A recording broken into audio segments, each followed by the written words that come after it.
Hey everybody, it's Jen. I am so excited this morning to come on to you, or come on live. It's been a minute since I've been on live, and see all of you guys. This is on StreamYard, which I haven't done in a while, and I'm super excited that Sandy and I were talking this morning, and I was like, you know what? Let's just hop on. I love having conversations with her because we always get something really juicy, right? So, welcome to my live today. Welcome to having Sandra on here with me, and welcome to this conversation. We were talking about detachment, but also we still have to take action. So, Sandra, why don't you introduce yourself just real quick, and then we'll just dive into the conversation, because you know how we get into the conversation and then it's really good. Again, guys, StreamYard, you can comment and I should be able to see it, but it's been a hot minute since I've been on StreamYard, so we'll see how it goes. Hey, try to comment anyway, and then we'll see if she can see it. Yeah. So, hey, I'm Sandra McEllis, and Jen and I are almost like identical twins. We have a lot of the same thought process and explanation of things with a twist of insane humor. So I'm here in the DC area, so I'm kind of in the hot spot of the world where there's just a lot of constant interaction of cray going on, and so I'm here to kind of bounce off detachment and some of the other messages that are coming through, and I'm sure you've gotten to know Jen by now really super well. We're both really raw and real and authentic and speak from the heart in the moment because we really are merged one with our higher selves. So we speak as one, and then when you meet someone like Jen and I, our relationship is like we almost speak as one because we just really bounce in that frequency, and our guides just kind of work in that team unit, which is nice. So hopefully you all feel that today. So I love that. And one of the things that I loved is when we met, we had equal parts of woo and reality, right? Which is one of the things that I feel like is so, so important. And I don't know if I told you about this when we were talking the other day, but I was on the call because I went through the certified angelic advisor training with Radleigh Valentine. And one of the things that was on one of the calls that we did was don't be so spiritually, I can't remember exactly how it was said. It's a quote and I don't want to mess it up, but something about don't be so heavenly minded that you're no earthly good. And that hit me the other day. And I thought, you know what, that's what my mission has been. This whole, like, my overall mission is to help break the cycles of lack and poverty and lack mentality, because it really does come down to the way we think. And so when you and I met, that was one thing that I loved right away, is we could talk all the woo and all the galactic and all of those things and still bring it down to this human level. And like, how do we take action steps with our daily life? And which is what we were talking about this morning, which is why we decided to jump on here, is like, let's talk about this. How do we have that spiritual detachment, knowing that as long as we're in divine flow and we're doing the things, but also we still have to take action steps. We can't just sit back. And I know we were talking about this like last week, that our guides are like, it's time to step up. Like, light workers are being called right now to be actively involved in their daily. And I think one of the things that I've seen across the board is, I know that there's like get me off this planet. What the hell is happening? Do you know what I mean? Like, so many people are like that. And it's like, no, that's not the point. Like, the point is you're here on purpose and you need to spread light and love. And that's what you're called to. So hi, everybody. I see a notification that there's people coming on. Know that this is on StreamYard. So you should be able to comment and we should be able to see it. So if somebody wants to test that out for me right now and just say hi or something, and let me see if the comments are coming through. And then we'll go back to Sandy. What I just, bleh. Like, what's your thoughts on that? That's okay. I receive it. When you are really in commune with yourself and you just know stuff, you don't need to be this bullhorn and up on a pedestal of being spiritually correct, or put your spiritual props up to prove that you're something or you're in the know. You know what I mean? And I think one of the reasons why you and I see such similarities to each other is because we're very down to earth. Mm-hmm. If no one actually overheard some of the things we were talking about, they would just think, they're just somebody else in the vicinity, seems pretty normal to me. But we're actually pretty freaking out there. At least I know for a fact I am, and I know for a fact you are. That we're in. I can go so deep, and so quick that it's like I scare most people off, which is why so much of this journey is solo.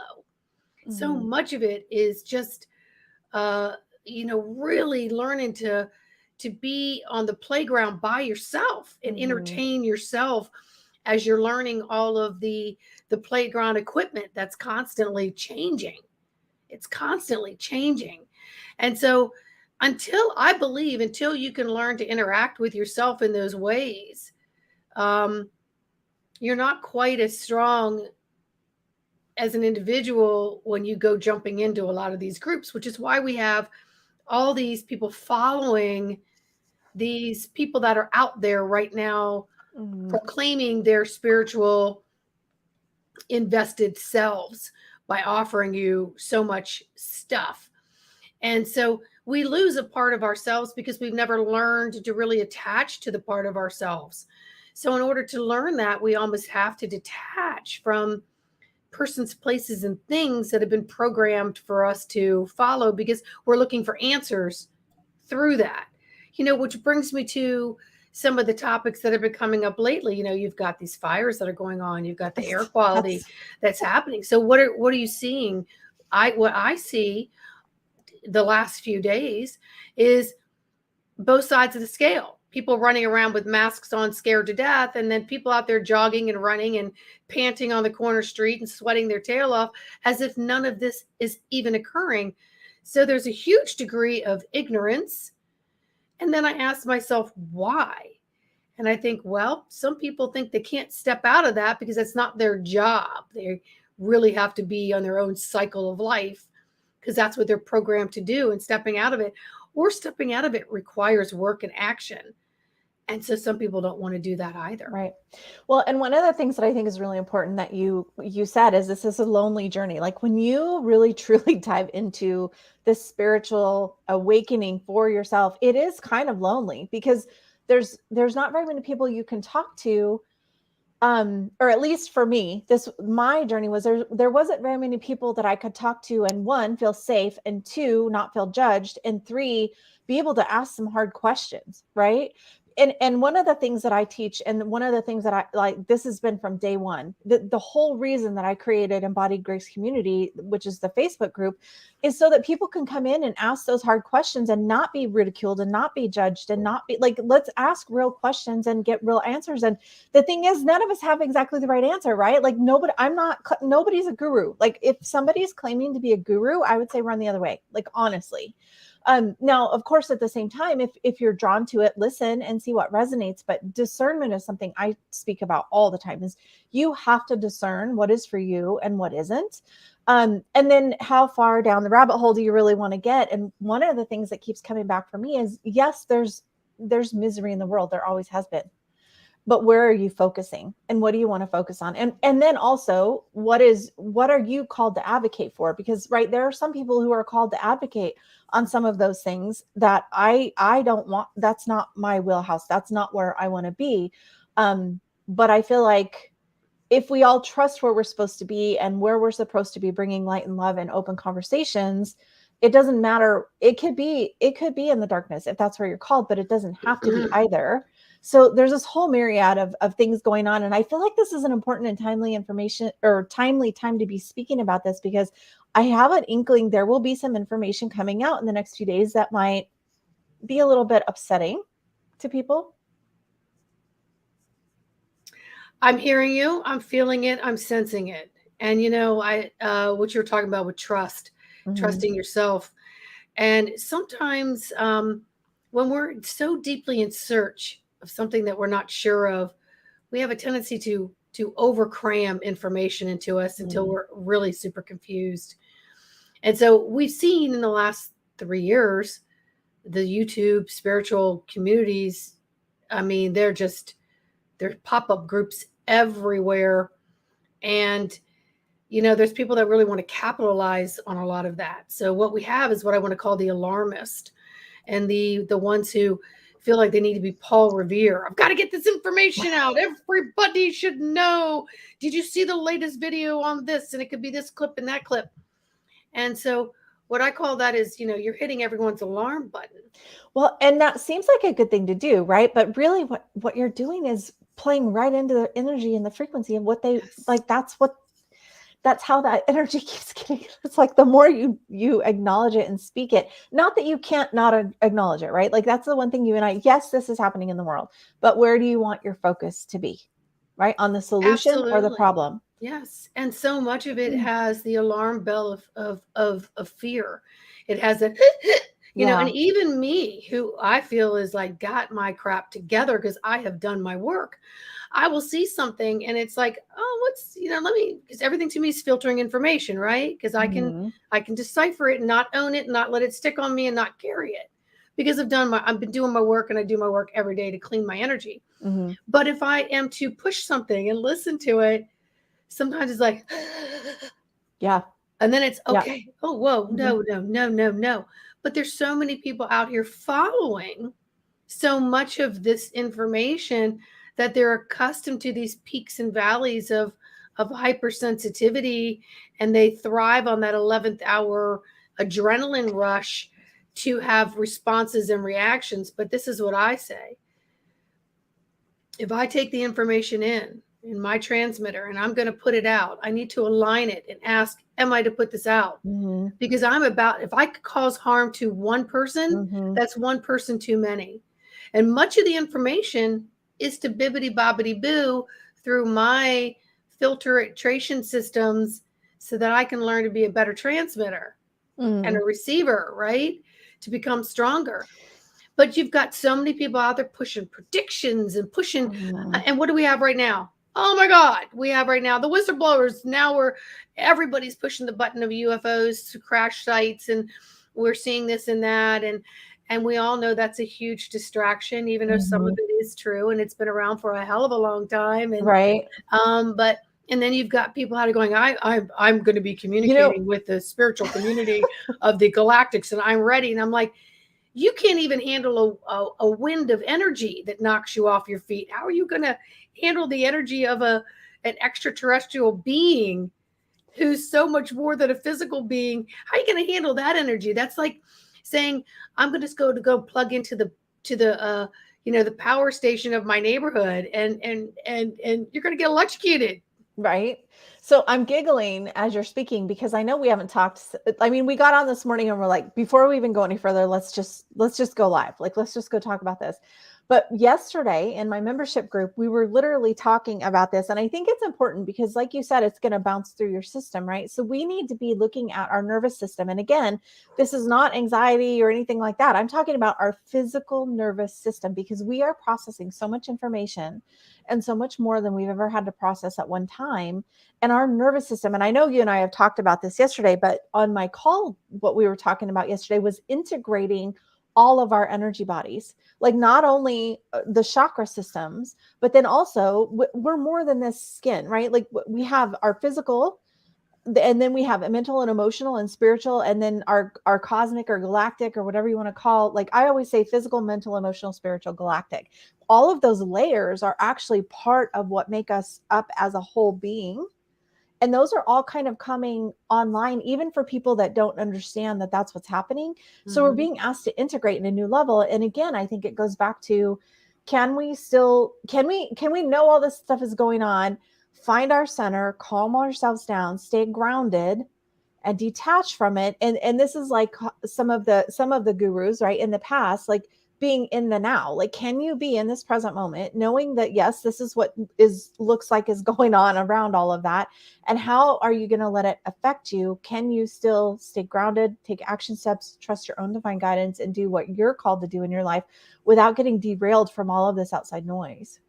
Oh, without question. And that is a powerful, what you just said is extremely powerful and extremely important, that we are more than just this physical avatar. There are inside working parts to us that communicate with the outside that are never going to show up on an MRI and a CAT scan. Okay. They're just not. I mean, that's just the way it is. And I know that recently, one of my big lessons again is putting my finger on my own pulse, controlling my heart rate, what's going on around me while this energy is insane, and things are coming closer as the earth is rising. And also, you know, I mean, not even to mention the geomagnetic, all that good stuff, but there's other things occurring that we're just not going to see, that's happening in the background that is for our highest good. But it's all teaching moments, but you're not going to know the teaching moment when you're so busy living back there or jumping forward about who is saying what. Oh my goodness, now I got, and then you feed that thread by talking about it over and over Even and over more. again. And when you feed that thread, you're creating more chances for that to occur, even though it's something you do not want to see occur. Oh. So you're contributing. We're so again, you're not detaching. We're same on the same wavelength. I almost exact words came out of my mouth yesterday morning in my membership group about speaking what you want to create. I kid you not. We were just talking about that yesterday, but I'm giggling again in the background because you're saying it won't show up in an MRI. And this is, we're going to get into the little galactic stuff here, right? So I don't think I've shared this. I don't even think this is in my book, but one time, well, this has happened more than one time, but I've had going through like airport security. There was this one time that I had, it looked like an ankle tracker, like a, if you get in trouble and you have to get an ankle bracelet thing, it looked like that, but it was not physical. There was nothing on my body, but I had a tracker going through DIA. And they were like, even the guy running it was like, this is so weird. Cause obviously there was nothing on me, but you could see it on the scanner thing. I had to call 𝗵𝗵𝗶𝗿 and have this track. It wasn't hurting me. It wasn't, but it was like something was trying to see what I was doing and where I was going. 𝗵𝗵𝗶𝗿 in Denver had to get it off for me. So there's some galactic woo that's a little bit fun. But also at the same time, that's not very often that those kind of things happen. So this is what I love. Again, like we're talking about, we can go way into the galactic woo-woo stuff and then come back down to, let's see what we're doing in our daily life and how do we discern and detach from those things, knowing that maybe there's more in the universe than we would have thought. And again, I think part of the spiritual journey is awakening to all of these different multidimensionality pieces. And still being in this human body, in this human experience, and doing the best you can as a human. Absolutely. And, you're cracking me up because, again, we're on the same wavelength. And I just literally said to someone yesterday, when I was supposed to go do something and you have to go through metal detectors. And I said, you guys have no idea the sharp object that's about to come through that metal detector that isn't going to get detected. That's me. Because it's like I'm a sharp object and I'm not going to set off the metal detectors. You know what I mean? And the more work we do with ourselves, the sharper, the more in tune we become. And we just look like everyday people. We just get higher and higher in the frequency. And the more you do that, the more information you're filtering. And the more you're able to say, that's just information. Oops, not sticking on me. No Post-it notes all over me today of all of everybody else's, stuff that's getting put out there. And, I also was saying to someone else about, some things that are getting posted out right now about some people's predictions coming true, right? And then people are like, oh, so-and-so said that, so let's give them more validity. It's like, you guys, we've said for a long time, and I know, Jen, you and I have talked about this, people can't handle the truth. And the more truth that comes out, the more that's coming to the surface, the more it's going to make the cray-cray come out, because people don't understand what's happening. And most people want to have the ostrich effect with their head in quicksand, and they're actually comfortable there. And so we're going to see what's going to play out, and we've already known what's going to play out. But the thing is, how strong and anchored are we so we don't get sucked into that vortex of ridiculousness? Right.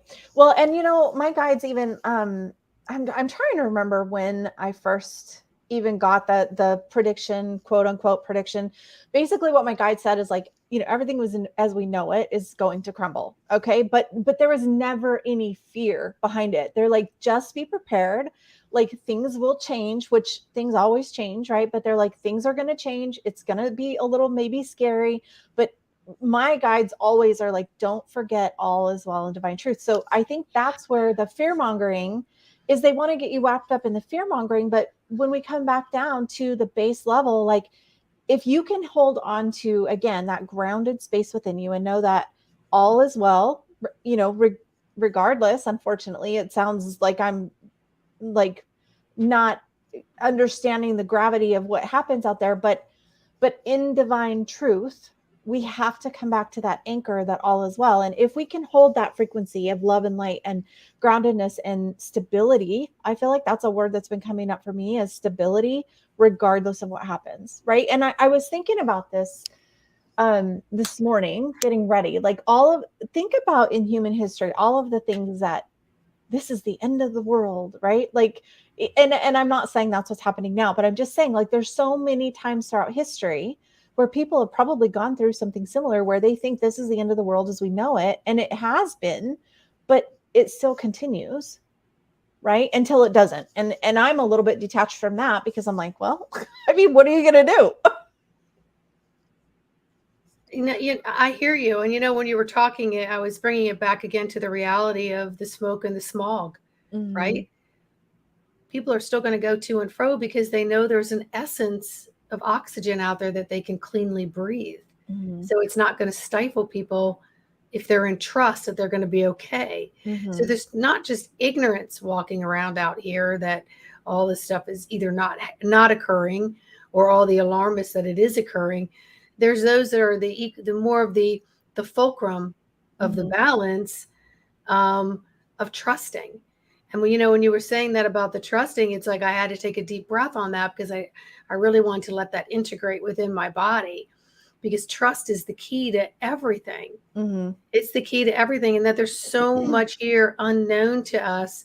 And until you step into that inner self trust and work the frequencies of your own transmitter, you're never going to be able to understand anyone else's transmitter until you know thy own transmitter. And have control of that. Means controlling your breath. That means putting your finger on your own pulse. That means calming your heart rate so that you can respond to situations that are around you, because the chaos is only going to ramp up, my friends. I agree. And so are you going to be out there shallow breathing and you need a coach next to you saying, remember what we've talked about? And that's the stuff you and I do, Jen. Yeah. Well, and you and I do with our people. Yeah. With people that come to us. That's what we do, is like tap into what we've been working on. Right. Breathe. Those tools we've been working on with each other, to remember that. It's like, yes, women for centuries can give birth by themselves, but we have all these 𝗲𝗲s and coaching classes so someone else can be there. So when you're in acute pain, you've got somebody there to say, hey. And then you learn to tap in within, because you're like, that's right. I've been working on this, because we're also building our spiritual stamina through endurance, through practice, through learning and skilling and mastering, which is what you and I work on individually so that we could be the example and the mentor. But it's what you do in your groups and all the things. You do so much more than I do, because you're just a little more talented with the No, it's just, but it's okay. I'll get there. That is not true at all. It's just, we have different callings and you have other things that you're doing within your work. Whereas as long as the microphone works, I travel now, so I have a little bit more time than you do. Speaking of the smoke and the smog, so I apologize for having a tissue, but I'm doing the same thing, girl. I'm doing the same thing. It is crazy. So I'm trying to see, it shows that there are people joining us live. If you have a question, somebody did test it for me. The comments are working. So drop a question in if you have one. I think detachment is something that a lot of people don't quite understand, right? Because you're like, well, then you're like, one of the ways that this has been portrayed, and this goes into like boundaries and things like that, right? Like they're like, well, you're so detached you don't even care. And I'm like, no, that's not the detachment that I'm talking about. I'm not saying be so detached that you don't care about what's going on. I'm saying be detached enough that you can keep your head and you can stay grounded. I really feel like, okay, so as light workers, I feel like right now we're in a crisis moment. Like, so for an example, if there's a car accident, somebody has to keep their wits about them to keep things calm and get you know what I mean? Like somebody has to be that calm space in the quote unquote disaster or crisis, right? And I feel like a lot of us as light workers, we're being called up right now to be that. Be the person who can hold it together, keep people calm, direct things where it needs to be, pay attention to what's needed. Like this person needs water. That person's going to pass out if they don't get a snack because, you know, like human, regular, calming people down. Again, breathing, like take a breath, breathe, calm yourself. Like, I feel like as light workers, we're being called into that. And at the same time, what my guides had said is like, especially for June, they're like, relax into this, like relax into your daily, relax into, and I think that's so that the more relaxed we are, the more we can help others stay in that space. Yeah, and you know, I like your analogy about like when there's an emergency, somebody's got to be there to stay calm. And we already know in our own earth plane when things are occurring, whether there's a little bit of plan or there's an immediate catastrophe, there are committees, multiple committees that come in to work on every aspect, whether it's there's a hurricane coming. So then you're going to have the road people out there and the traffic controllers and who has to take what route and where you're going to stop to replenish your car and your food and so on. You have all these committees, and then you have committees if something's already occurred, how people are going to come in and they're going to help restore and save lives. So you so no one's going to know what committee you came in actually where your talents are. Your inner talents are. You're not going to know what that is when you're trying to pick on everybody else's teams. Same thing in school. It's like, you know, you divide up a game and you're in school and you're playing dodgeball or basketball.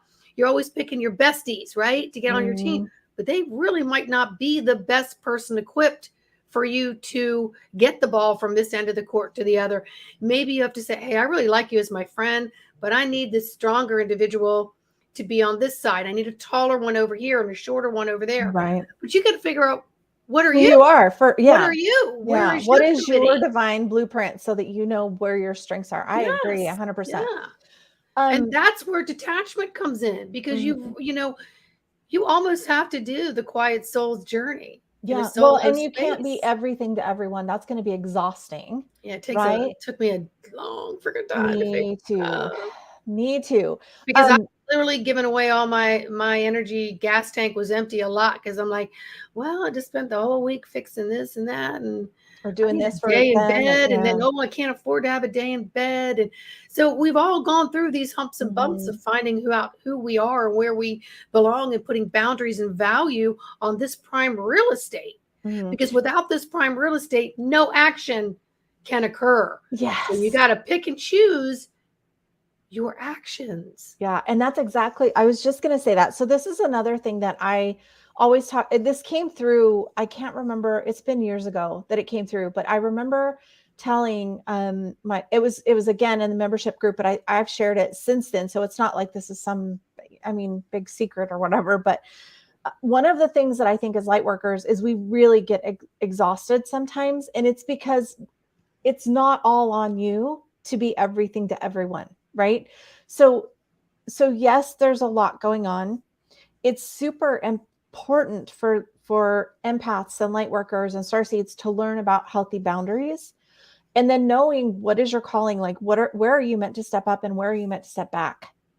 Right. Like there's another fine balance in detachment of where are you really supposed to step up, but then also there's where are you supposed to step back. And one of the things that my guides have said is this is like a relay race, and it's a long relay race, right? But when you're exhausted, if you keep pushing, you're going to ruin the relay for everybody else. Step back. When you step back, that allows somebody else to step in. And as light workers, whether we know it or not, we are all connected, you know? And so if one of us needs to take a break or a rest, somebody else is and they may not even know it. It may be unintentional, but they will step up. Yeah. So you don't ever have to worry about, well, who's going to do it if I don't? Because there's a lot of us on this planet here to hold this energy. And so if you need a break, take a break. If you need to step back, take a step back. The more you can self-nurture and have self-care and be strong within yourself, the more strong you can be for others.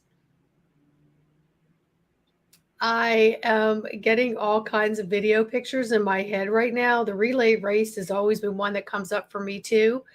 You know, when you're doing a relay race, you're generally strategizing who's going to be at each location to take the baton from you, because you can't carry it all the way around. You're not in a marathon. A relay race takes teamwork, right? And then I'm thinking about the TLC thing.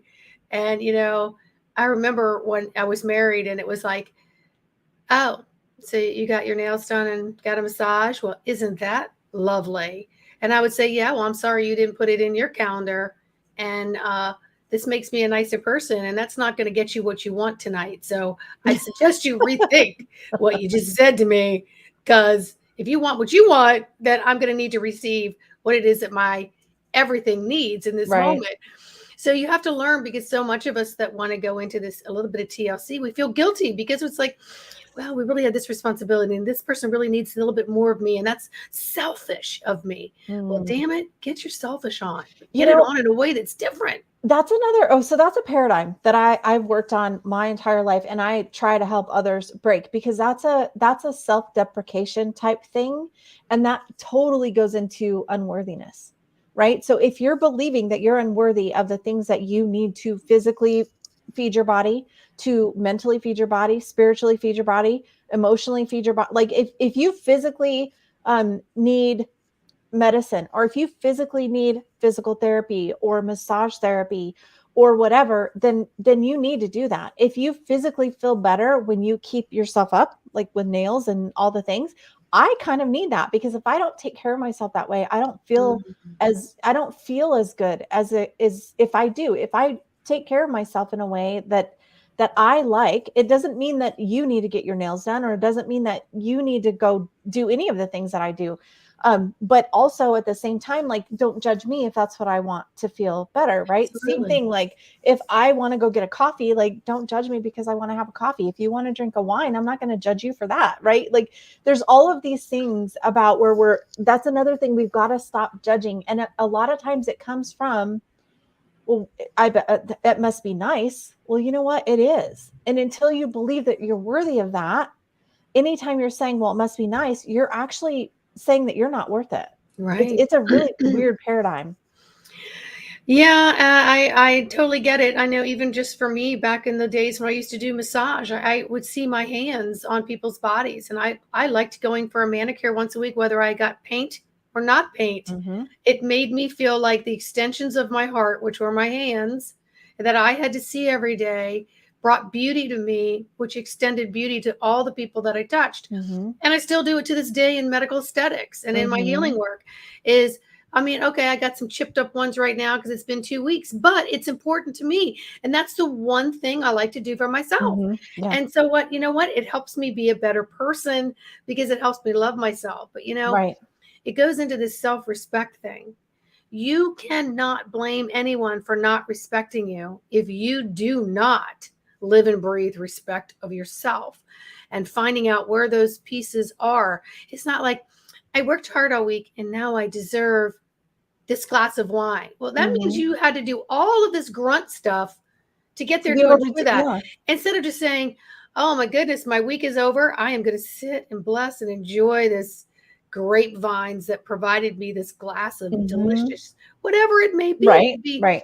a workout. It could be a massage. It could be, hiking with what. It doesn't matter It what could it be is. meditation. It could be meditation. It could be reading a book. It could be Netflix and bed. Like, I have no judgment of what it is, but I know you and I are really passionate about this. Like, we want people, particularly women. Like, I really feel like we need to help women learn to honor and respect and nurture themselves, because the more we do that, and I believe this with my whole heart, the more we love ourselves, the more we love our family, our kids, our husband, our whatever it is, our sisters, our mothers, like our friends. The more we can fill our own cup, right? The more we can have love for ourselves, the more we can give love to others. And I know that's true for myself, because I was the classic doormat for so many years. Ask Jennifer, she'll do it. even if I was, there were so many times I look back and I would stay up till midnight, 2 o'clock in the morning, trying to get things done for other people that weren't my responsibility, but I would do it until I Yeah, but learned. you know what? Sometimes we did it because we could do things a lot speedier or effectively than other people could do them. Right. So our cup is a little bit, I tell some people, it's like your cup runneth over when you're done, when you're cooked, when you've taken too much. But some people have little miniature porcelain teacups. I said, unfortunately, I got a freaking big gulp cup. And in this big gulp cup, I can handle a lot. But when it spills, it will take out your desk. Yeah. It will take out what is on your desk. Yes. I love that. That's so funny. And so I stopped being so proud of the fact that I was a big gulp cup. Mm-hmm. You know what I mean? And so I started really watching, where my tipping points were, Mm-hmm. and starting to pull it back, and, having that self-respect, because again, nobody and nothing will respect you if you do not set your own value, your own boundaries, your own self-love, your own care. And that is why a lot of relationships are not successful, Mm-hmm. is because you haven't set that for yourself. So you may be drawing all those things to you that are just poke lessons. Hey, Mm-hmm. hey, get your boundaries, get your self-respect going there, girl, because you're getting a lot more of this coming in. Mm-hmm. Yeah. I'm literally like thinking back to the first, like when I first started learning about healthy boundaries. I had no idea what that was, right? Like I had no idea about healthy boundaries. And when I first started learning about it, I can remember being terrified to say no. Like if I say no, they're going to not like me anymore. They're going to be mad at me. They're going to talk bad about me. Like all of the fears. And what's funny is that didn't happen. All the fears that people were going to be, I mean, there were some times that people were mad at me, but the overall fear of what I was afraid of, it was so worth it to learn the boundaries and learn that you don't have to be everything to everyone. And I think like it's really important for empaths to hear that. I really feel like that's important. So whoever's listening, if that's landing with you, like sit with that and let yourself feel. You don't have to be everything to everyone. And then when you start doing that, then you can start understanding, okay, what am I meant to say yes to and what am I meant to say no to? Right? Because again, anytime you're saying yes to things that are not meant for you, you're actually pulling yourself off of your divine path. Absolutely. And, but we all have to go through being on the committee of, I was the savior committee, keep thanking me for that, because I need that, those accolades, and makes me feel good that I was able to do all this for everybody. And I get to the point where it's like, that's so freaking superficial. I got to get out. I got to get out of that committee. Mm-hmm. I don't want to be in that group. Well, we're kind of programmed. I want to look back and see really who needs what and where I could best contribute for the whole group, not for just what looks fancy at the moment, picking and choosing. You know what I mean? Mm-hmm. It's sort of like, you and I kind of both had the journey of, I don't want the big house anymore. I don't want this illusion of this anymore. I don't think that was my choice. So. Well, mine was, but I'm just saying, I don't want any of this anymore. I don't, or, being to the point where whether it was taken or whether it had to be given up or whether it was a choice, doesn't matter what it is. There's many of us out here right now that have very few possessions, physical possessions, live in suitcases and feel like, for me, I'll speak for me, like I have more than I could possibly want. Right. And I want to clarify on that because I kind of jokingly say it wasn't my choice. Of course it was my choice, right? But yes, it was your choice. For me, it was one of those things where my guides, they're like, I think you, like, it was like this thing that came in and it's like, sell your house. And I was like, are you kidding me? Yeah. But then when I sat with it, when I prayed on it, I was like, oh my gosh, this is exactly what we're meant to do. And we made a choice as a family, actually. I'm like, I prayed on it, felt right. Told my husband, he prayed on it, felt right. Then we told our kids, like we didn't take that lightly. And that's another thing that I'm seeing is don't be a victim to spirit, right? Just because your guides and angels say, hey, do this, you can't take away your own divine sovereignty and say, well, they told me to do this. Like that's a cop out. You have to choose. And I know that yes, that was a divine download, but I chose to feel it, sit with it and follow it. Right. but I'm not trying. I mean, I joke, but I'm not a victim of it. Like, yes, that was a conscious choice that I made. Even though it was not something that I would have probably thought of myself. Right. I don't think that's because I literally thought we were going to be in that house forever. And like, I'd be raising my grandkids there. Yeah. But it's an important thing you just said is you can hear one thing and then follow that. Mm-hmm. But it's a very different thing to be on the cord of feeling it. Because the feeling is the deepest God source confirmation. Mm-hmm. And then it's usually something you can't explain with words. Yes. And that's kind of where we are with detaching from what everybody's supposed to tell us what we're supposed to think and feel.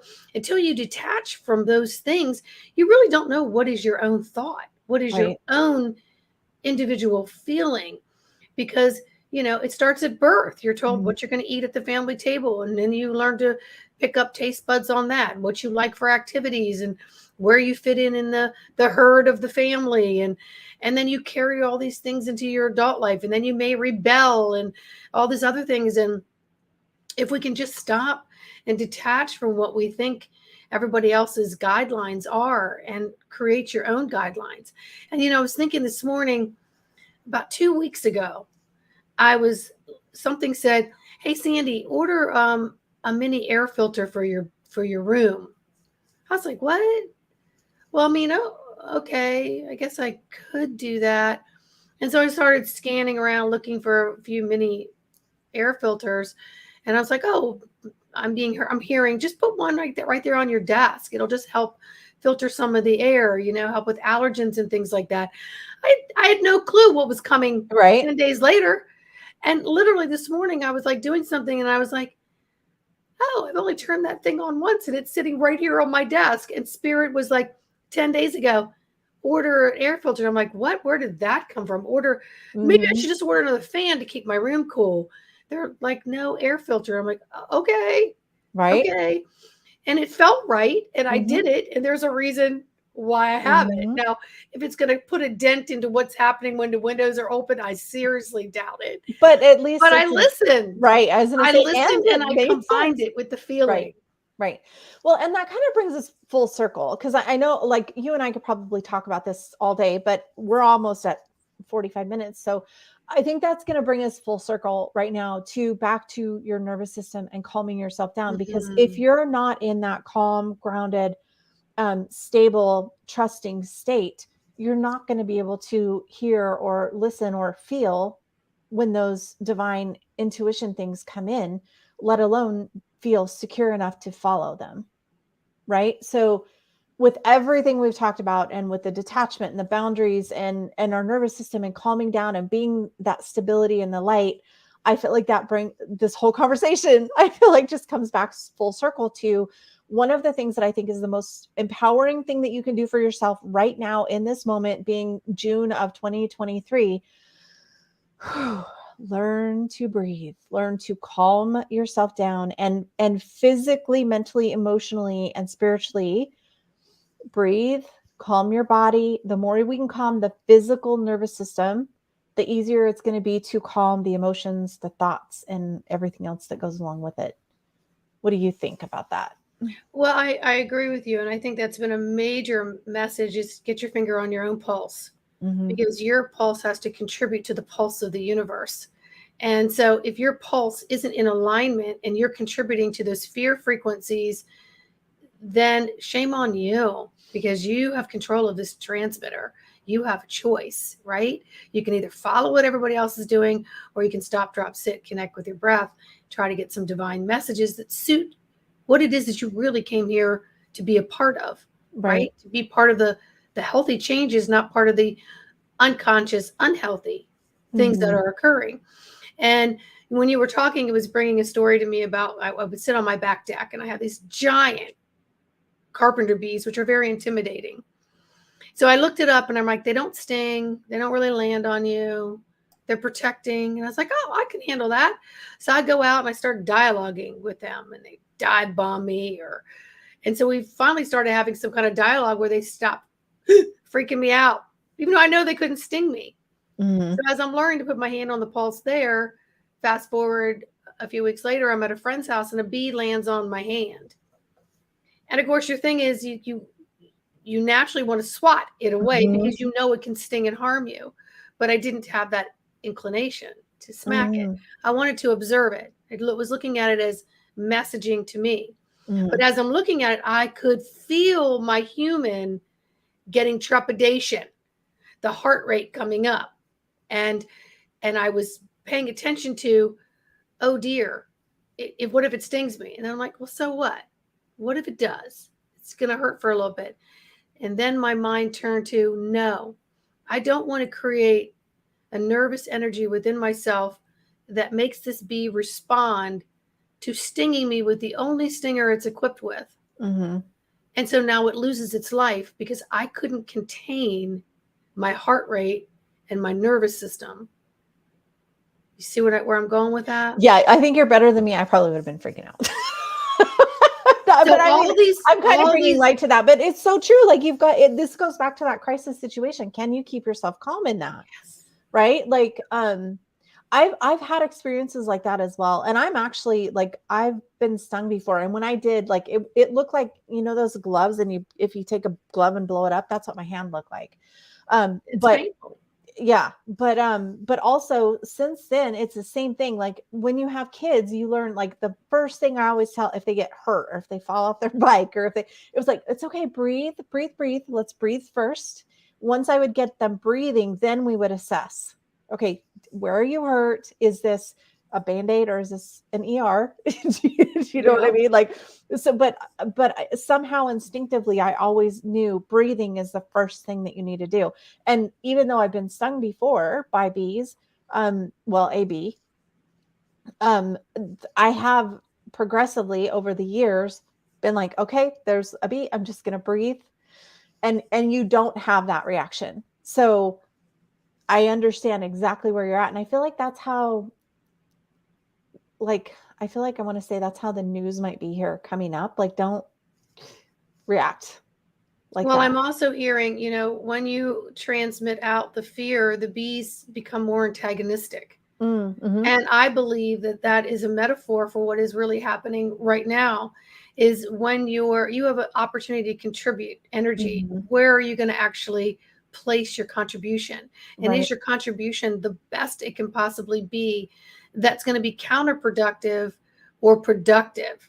Like, what is it that you want to contribute? How do you want to contribute? And how much value and alignment are you putting in to that? And that really requires going back to the breath and listening and feeling and seeing and sensing answers that you receive. So you've got to detach from the cray around you, externally and internally, and learn to work with a dialogue that helps you come to more in tune responses versus living your life so reactionary. Well, and like you said, some sit is it coming up? Yeah. And you're going to get hit with it. But the matter of, is it going to land in your eye and blind you, or are you going to be able to know it's coming and you kind of know how to respond to it and keep yourself a little cleaner? Energy clean. It definitely, and help spiritual others hygiene is stay huge. There. Yes. Yeah. You don't need the crap hygiene. So yeah, I've been totally talking about spiritual hygiene. I recorded an episode just on that on the podcast. So okay, so like I said, I know you and I could talk about this forever. And when you were talking about the bee, I'm like, oh my gosh, we could go into vibration and frequency. And I'm like, okay, we got to wrap this up because we've been out here for already 45 minutes. So I love you so much. Thank you for coming on and talking about this with me today. To those of you watching, thanks for coming and joining us today. The replay will be available, and I'll get the information on how to stay in touch with Sandra, and also how to find out my stuff. Embodied Grace Community is my favorite place. That's my community. That's my people. That's I love that hangout on Facebook. So if you want to join us there, Sandra, thanks for chatting with me today. I really appreciate it. And we will see you guys all soon. Bye, everybody.